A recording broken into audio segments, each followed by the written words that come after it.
But what I actually found was that there was very little research done on the new sort of an interesting way that mobile phone apps are being developed to do this thing. So I wanted to actually delve into a little bit deeper as to why people might use them and to what effect that they're used in their sort of everyday lives. So with that, first off, so Islam and marriage are, marriage is seen as a very integral part of Islam. It's, defined by the Quran. As I've got a quote a little bit later, and I'll delve into that deeper. But marriage is a central part of Islam. For some, even describe it as almost half the faith. It's the basis for family law, family practice, interpersonal relationships, and and a scene of a sort of fulfillment of interpersonal life, traditionally speaking. But within a sort of UK context, with most of the population coming from a South Asian background, so Pakistan, India, Bangladesh, there is certainly a large proportion of marriages that take place are actually between people who live in Britain and their partners coming from South Asian countries, so Pakistan, India, or Bangladesh.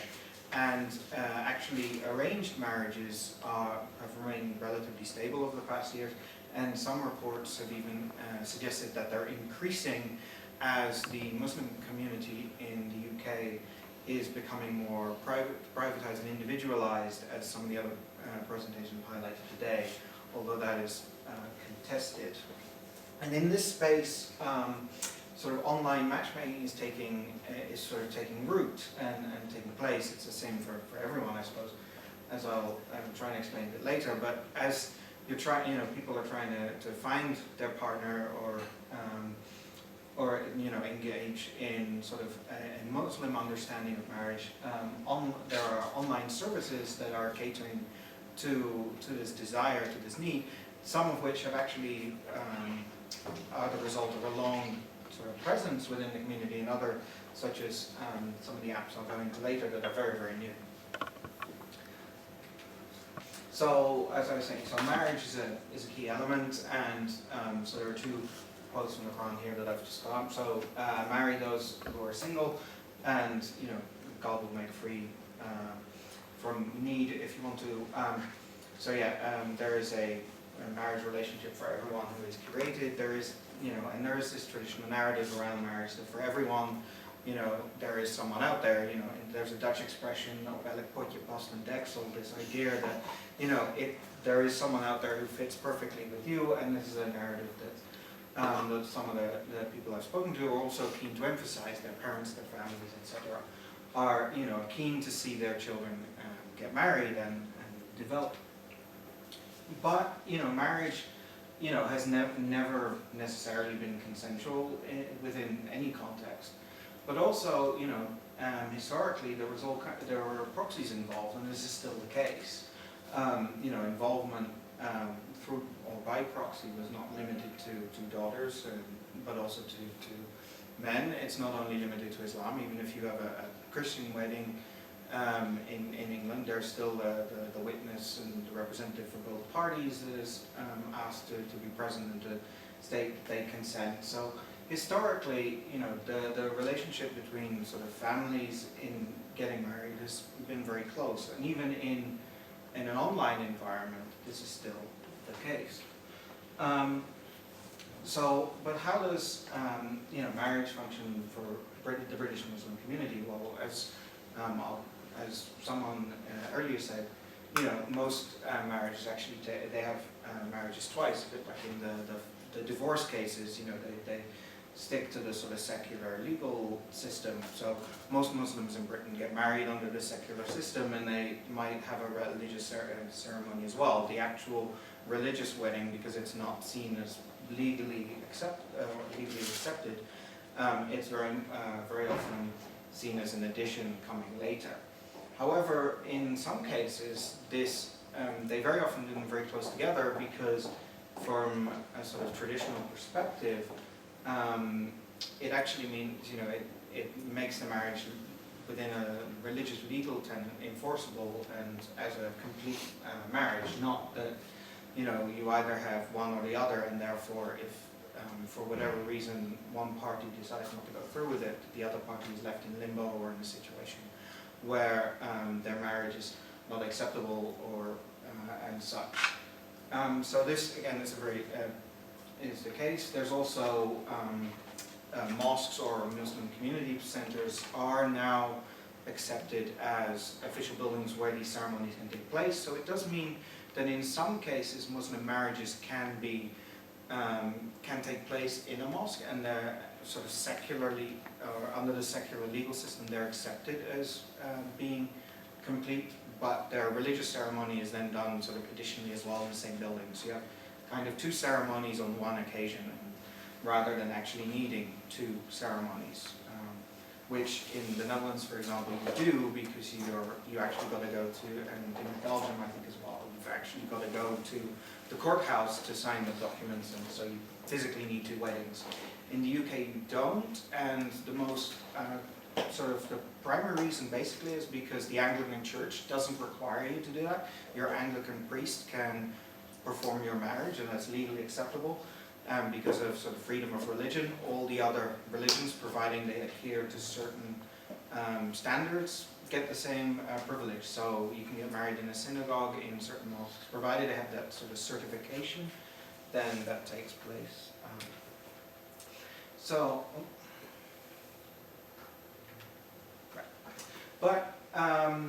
Muslim dating online, much like other online dating, carries some element of stigma or stigmatization to it.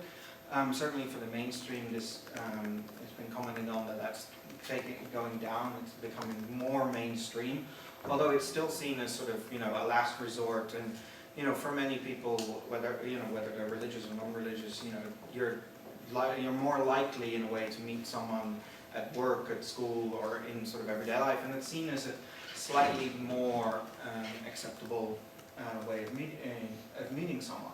Yet at the same time, if you look at television adverts, etc., looking for Match.com or whatever, there is this element of mainstreaming of online dating, and especially for people who, as society seemingly more individualized, that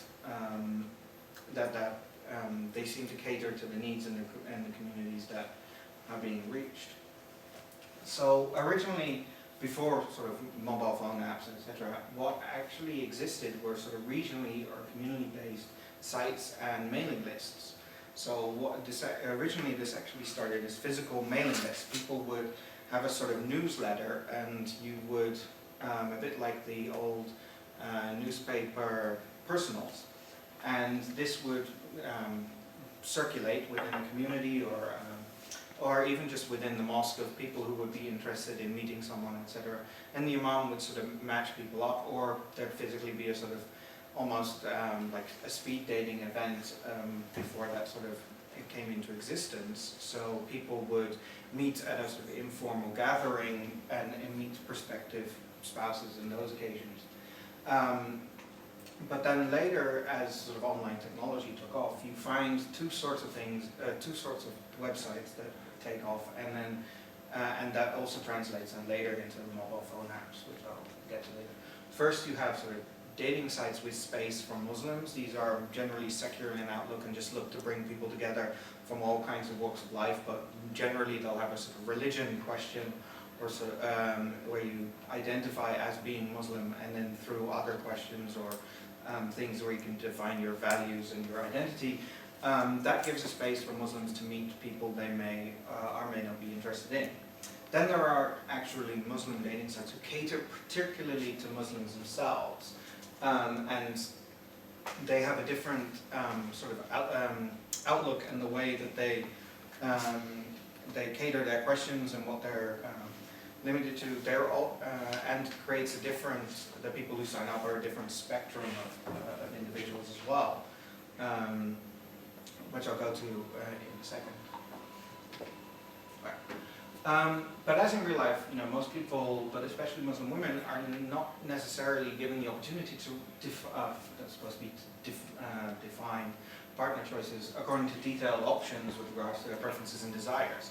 And as we saw in the first presentation, where you get a sort of pick and mix kind of approach to fatwas, here what people do, they some people make extensive profiles. They go into great detail about what they want, and it's not uncommon that people talk this over with family and friends, and actually it's even been reported in a study that I cite in the paper, where they actually looked at how parents and children went through this process, which is interesting. That you sit down with your mother and your father, and you define your profile, and that actually that forms who you're looking for, that not only you find acceptable, but your family finds acceptable as well.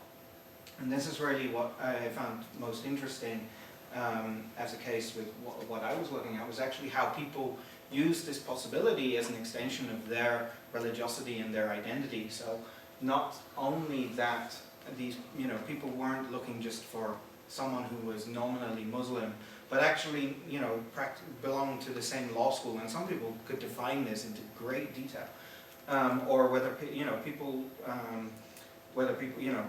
you've on the profile pictures, people commented on whether they would need someone who wore hijab, or obviously a burqa seemed a bit counterintuitive, but there's a selection of how important is it for someone to wear a hijab, sort of from 0 as not important at all to 5, well, very important, as both open to males and females answering that question.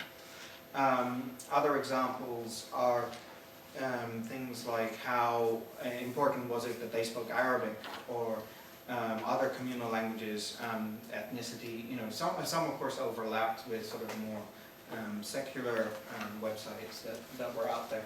But it was interesting how people actually used this to tailor their selection or their selection results to find what they needed. And so actually, when you look at the through the apps to the sort of success stories that they have, which whether real or not as a marketing tool, what is actually interesting is that you find, for example, sort of inter-ethnic relationships where, let's say, the man is from Indonesia and the woman is from Pakistan, but they found that in practice, the way they understand their faith and approach it, and what they would want to pass on to their children, are actually very similar, and that's the bond that unites them.